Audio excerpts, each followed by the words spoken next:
Continuum Music Pedagogy. Consistently readjusting the body, returning to the principles of playing. Playing an instrument is never a fixed posture frozen in time. It is a living relationship between body, instrument, and sound that must be renewed moment by moment. The principles we learn, straight bow, release tension, lengthen spine, light touch, the use of gravity, free elbows, steady breathing, are not once and for all achievements. They are directions we continually return to. The act of readjusting is itself one of the most important practices a musician can cultivate. Every principle exists because it serves the free production of sound and the health of the player. A straight bow path keeps the hair in even contact with the string, so the tone remains centered and the arm moves economically. Released tension prevents the body from fighting itself, allowing energy to travel outward into vibration rather than being locked in the shoulders, jaw, or hands. A lengthened spine and open chest give the lungs room and keep the instrument supported without collapse. A light touch on string or key preserves sensitivity and prevents forced sound. Gravity, when allowed to work through a balanced body, supplies weight without effort. Free elbows create the arcs the bow or arm needs. Regular breathing keeps the whole system alive and prevents the unconscious holding that dulls both tone and musical thought. These principles slip for the simplest of reasons. Attention moves toward the music, the next difficult passage, the desire to project, or the simple fatigue of concentration. The body, left unattended, begins to protect itself. The bow drifts, the shoulders rise, the back rounds, the grip tightens, the breath shortens. None of this is moral failure. It is ordinary human physics. What matters is the habit of noticing and returning.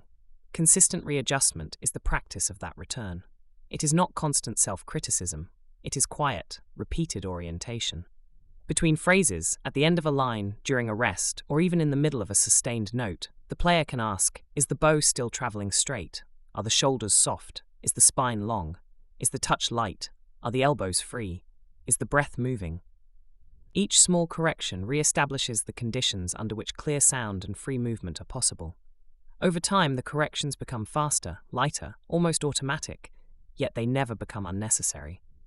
The body, like the instrument, remains a living system that needs ongoing care. This habit also protects the larger sense of space we have already named the orb. When tension creeps in, the orb shrinks, the player contracts, the sound contracts, and permission to occupy the room diminishes. Each readjustment reclaims that space.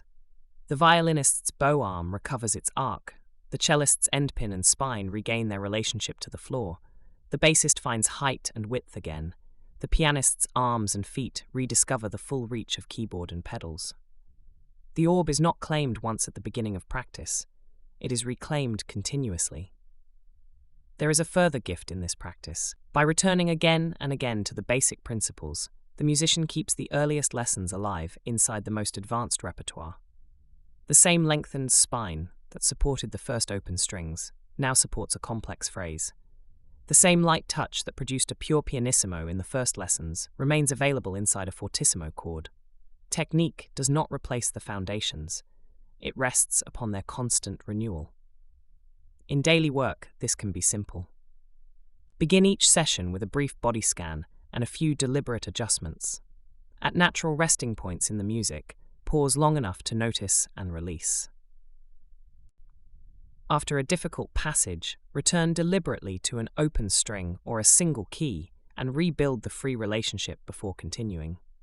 Over weeks and months, the nervous system learns that freedom is the default, not the exception. The importance of consistent readjustment, then, is both practical and profound.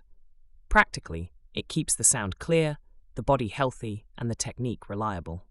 Profoundly, it keeps the player present, able to inhabit the instrument, the music, and the surrounding space without apology or force.